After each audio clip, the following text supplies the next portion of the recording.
Danny, I can start with you. So it's a Chelsea v Man City finals, maybe at Villa Park. Interesting, right? Interesting.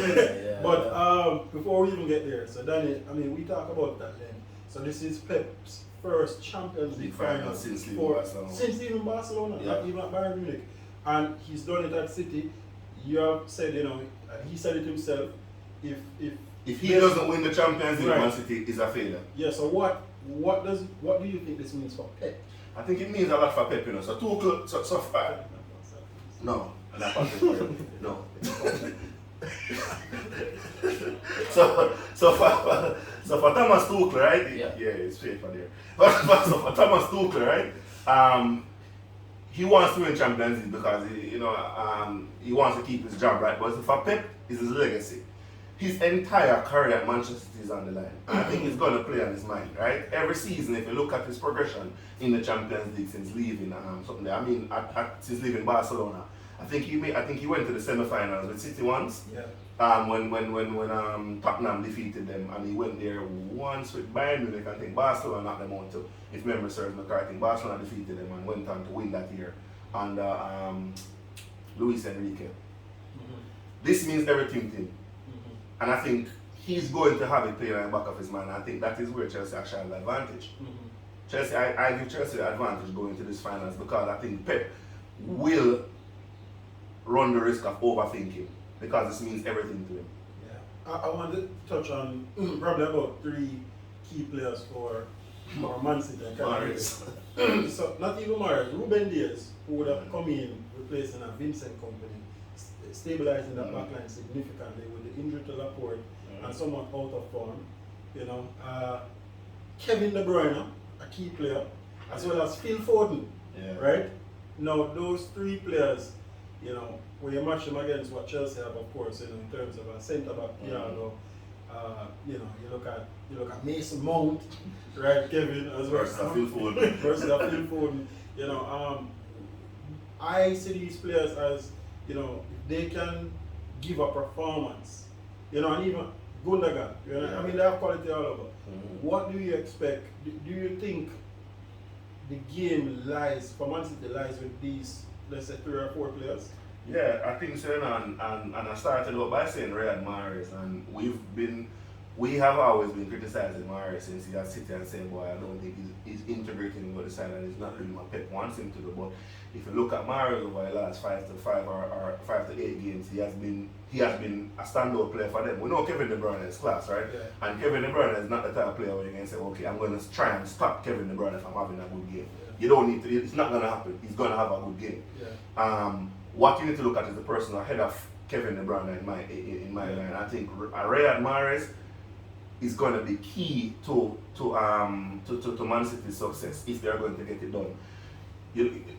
Tracking all the way back to the back, you say a Ruben Diaz and John Stones back combination has settled Man City somewhat, and you see, since they formed that defensive cohesion, City has been on the up and they've not really looked back except for a few stumbles here and there. They lost in the league once and in the FA Cup, so Ruben Diaz is going to be key, especially with the type of players that Chelsea have. So Chelsea is going to buck up on a different type of opponent when they face the backline of Man City, because they know they have a good combination of experience and youth. There's a more mobile backline, so they have a Sergio Ramos who is not very mobile and is going to be prone to error. So I think it's going to be key that the backline stays tight for Manchester City. But like I said up front, for me, I think it's Riyad Mahrez.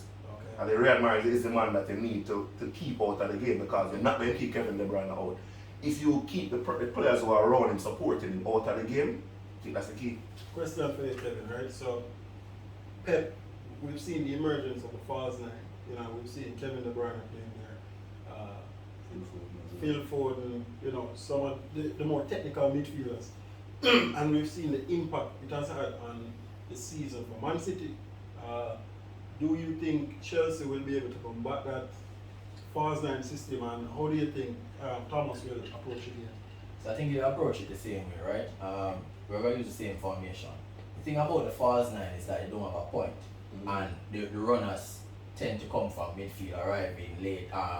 So I think using the double pivot, I think we'll do well there. I think the game's going to be won or lost in the midfield. I wanted to say Jorginho had 2 good games over the leg. Him still not good, right? Still not good. One time I said Vinicius, leave it, but he had 2 good games. But I don't want him in the finals, right? I think we need Kovacic back because, as I said, if Pep goes with the false 9, and you don't know what Pep are going to do, I might think, say, yo, I really need a point in this game. I think Riyad Mahrez, as Danny said, has been very dangerous, but I think Riyad Mahrez is predictable, right? Yeah. So if you have the necessary support there, he's not gonna hurt you so much. So I think the double pivot will be very important in that game because the Kevin De Bruyne and the Phil Foden and the Gundogan when them drift in the middle. If you lose your marker in there, that is when they more run passes. So I think N'Golo Kante again, definitely. We need Kovacic, tougher in the tackle, and when the play break up, his dribbles are more purposeful. Yeah. But I think it's going to be a very difficult match.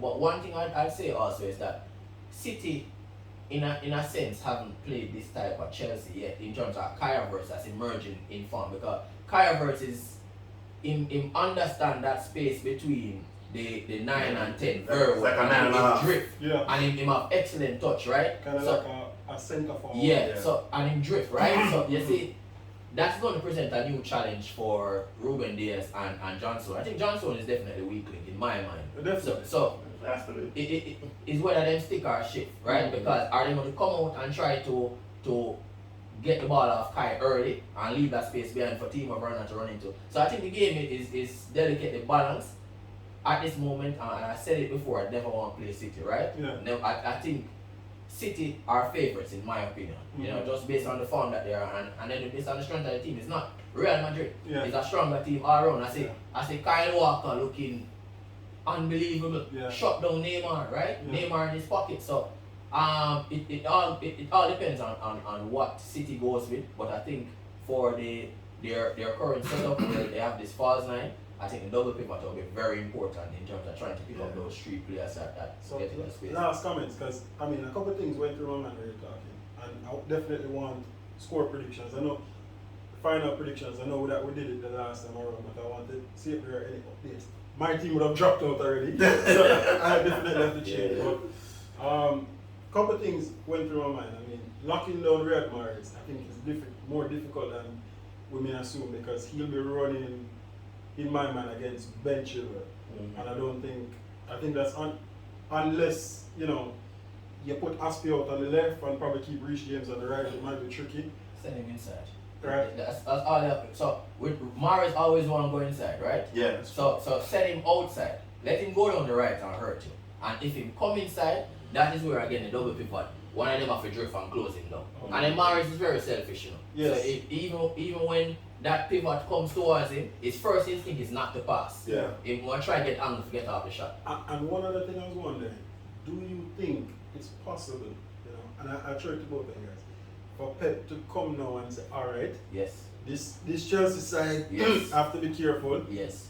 I will go with a double pivot in my midfield and sit Fernandinho and Rodri to provide that extra protection for the runners and allow the guys who are going forward to express I themselves. don't feel that is a good decision for them to make, and I'll tell you why. I was about to say that. So there are 2 slow players, right? Yeah. And they can be, you can dribble past them, right? And what you want as City to control the game is to have the ball, Yeah. right?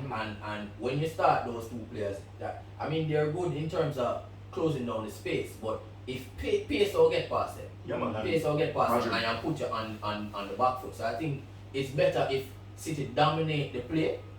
You have either Fernandinho or Rodri there, and then have your creative players. But what I'm worried about is if Pep come now and say, all right, I'm going to give you a point, man. Yeah. In that game, I think that will cause the team more trouble. If you have a point man up there, we might be in some trouble. You have a similar thought? What's your thought? Yes, I was saying I agree. I mean, looking at even what happened with Chelsea against Real Madrid, look at what happened to Madrid in terms of how the pace hurt them. I think Pep is going to have that in the back of his mind and say you have 2 slow players that don't pivot. It's not going to help you that much because, like I said, they can easily dribble past either one of them. So while they have their strengths, that's definitely a weakness. So I am more thinking that any curveball that Pep is going to throw is probably going to be having a point man, having an actual number 9 playing up top. All right, so to wrap up, Who do you think will win? And what's your score prediction? Come on. 2-0 to Chelsea, right? Okay, so 2 goals and a clean sheet. And a clean sheet, right? Right. I'm gonna want to put some respect on Bendy name, you know.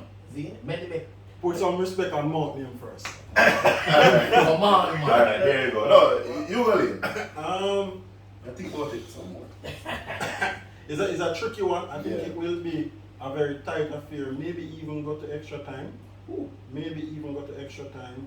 And I think it will be a 1-0 or a 2-1. I want to make a comment, right? But go down first. Yeah, I'm thinking the same thing too. But as it goes in the game, to be fair. So I'm more inclined to say a 2-1 in the favour of City.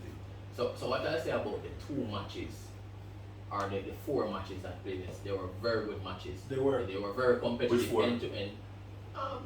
The Two legs. two legs. Oh yeah, 2 legs. They were very entertaining. It was open football, and I kind of want that for the final. I don't want a cagey final. I don't think it will be. I don't want a cagey final, but you know there are some things you have to look out for. I'm not a very superstitious person. We're going back to Istanbul, right? Playing the next Manchester team down there. Can we put the demons to rest? Can we put the demons to rest? Demons behind you, You know? A third slip. Terrible sleep, you know? I'm drunk back at the red. Yeah, but can we put the demons to rest? Who has to this time? Who will get the red? We'll get it done. We'll get it over the line. Alright, so guys, What you say? You said I want to go, but you never said favour. I'm gonna give City the edge. I think it will mean a little bit more to them. I think Pep Yeah, man, Pep will leads it. get the players up. I think Chelsea, while Tuchel wants to win it, Hold on. Tuchel lose last year. hold on, And the man what was I'll say is that Thiago Silva break down in tears, you know, Why- get to the finals. while and- Tuchel Enough time Thiago Silva ball, man. I said There's another Germany tear up in ball he too. has the FA Cup to win. Come on, man. In my top 4. No, but The reality is that, is that the players. What I'm saying is that the players there, Yeah. they have not won anything for Chelsea. Most of them, most of those you players. know, Yeah, some hunger team. You know. City can send off Aguero right now with a Champions League. Yeah, I think there might just be a little more motivation. I can't call it, but you know, Yeah, it's gonna be a close affair, Yeah. right? I honestly don't see a clean sheet It can as really it come goes in down. the game, but I think it's going to be determined by 1 goal, right? The odd goal, eh? The odd goal. And I think it's going to be a tight affair. It's probably going to take a moment of brilliance from somebody to determine the tie. You never know because Tough. you Tough can, to call, nah, like, it's hard. Yeah, it is. Tough, You tough can- to call. If you're leading 1-0 and City start press, you might see Pulisic get played through Yeah. and kill the tie. There you go. Anything can happen in that game. A red card can change it, but you know, I think City have just a little. Chelsea is extremely good. Chelsea's more organized. Chelsea's a more organized tactical side, but they have a little more quality. Yeah, that's a little Start more. with my lineup, you know. Yeah. Yeah. Istanbul. Istanbul, Yeah. right? And the last time we won the Champions League, you remember we won the FA Cup also? Yeah. Bueno. Like, yeah, you know. Yeah. So we'll get the business. Get the thing over the line. All right, 2 so trophies. everyone, thank you for tuning into this Champions League episode, right? Please put your comments. Who do you think will win? What do you think Pep will tinker with the side? Will he become the tinker man, the new tinker man, the new Ranieri? Do you think he will keep more the same? What do you expect from Thomas Tuchel? What is your score prediction? Do you think Kevin gives Mason Mount enough credit? Right? Really? Yeah. There you have it. Yeah, but just remember to like, share, subscribe, and hit the notification bell so that we keep these videos coming to you. Thanks again.